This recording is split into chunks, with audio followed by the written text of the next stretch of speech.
The secret power game.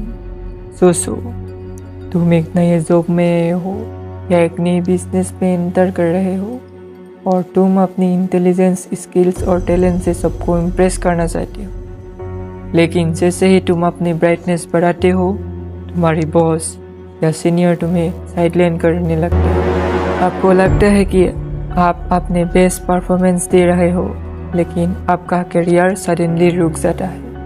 क्यों होता है ऐसा? क्या प्रॉब्लम है आपकी स्किल्स में है आपकी प्रॉब्लम, या ये पावर गेम है जो आपको समझ नहीं आ रहा? आज हम डिस्कस करेंगे 48 लॉज ऑफ पावर का law number 1, never outshine the master. ये लॉ एक सिंपल प्रिंसिपल पर बेस्ड है। कभी भी अपने बॉस या सीनियर को इनसिक्योर फील मत करने दो। अगर तुम किसी भी सिचुएशन में अपने सीनियर्स या ज़्यादा स्मार्ट, टैलेंटेड या चार्मिंग दिखते हो, तो तुम उनका ईगो हर्ट कर रहे हो। पावर का एक रूल है, जो पावर में है उसको हमेशा सेफ फील होना चाहिए। अगर तुम उनको इनसिक्योर बना दोगे तो वो तुम्हें डिस्ट्रॉय करने में देर नहीं करेंगे। मैकियावेली कहते हैं, पावर होल्डर्स को सिर्फ एक चीज़ से डर लगता है, किसी और के पावर गेन करने से। Nicolas Fouquet versus king Louis. एक क्लासिक एग्जाम्पल है निकोला फुकेन का, जो फ्रांस के फाइनेंस मिनिस्टर थे द किंग लुइस XIV के टाइम पर। फुकेन एक एक्सट्रीमली टैलेंटेड और पावरफुल पर्सनैलिटी थे। उनके पास मनी, इंटेलिजेंस और चार्म सब कुछ था। एक दिन फुकेन ने एक ग्रैंड पार्टी थ्रो की, जिसमें किंग को भी इनवाइट किया। फुकेन का इंटेंशन था कि वो किंग को इम्प्रेस करे, पर उसका उल्टा इफेक्ट हो गया। किंग लुइस XIV को लगा कि फुकेन उसकी पावर को ओवरशैडो कर रहा है। रिजल्ट, किंग ने फुकेन को अरेस्ट करवा दिया और वो जिंदगी भर जेल में रहा। ये पावर गेम का सबसे बड़ा लेसन है।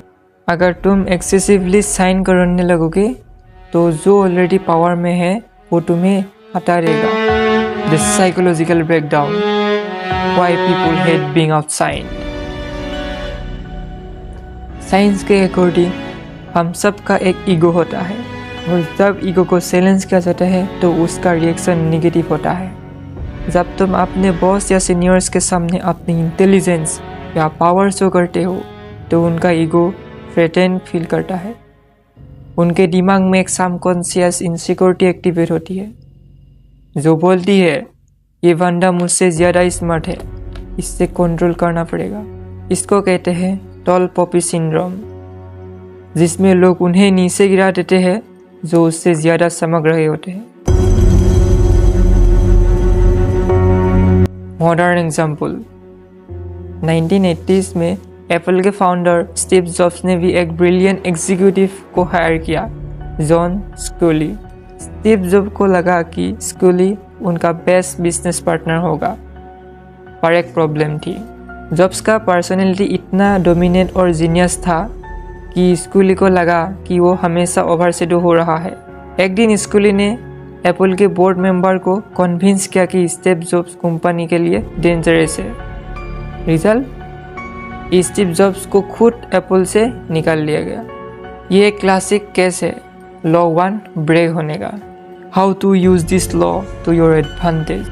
अगर तुम law 1 never outshine the master को समझ के यूज करोगे तो तुम हमेशा सेफ और पावरफुल रहोगे। अपने बॉस को हीरो बनाओ, खुद को नहीं। हमेशा अपने आइडियाज इनडायरेक्टली सजेस्ट करो, डायरेक्ट नहीं।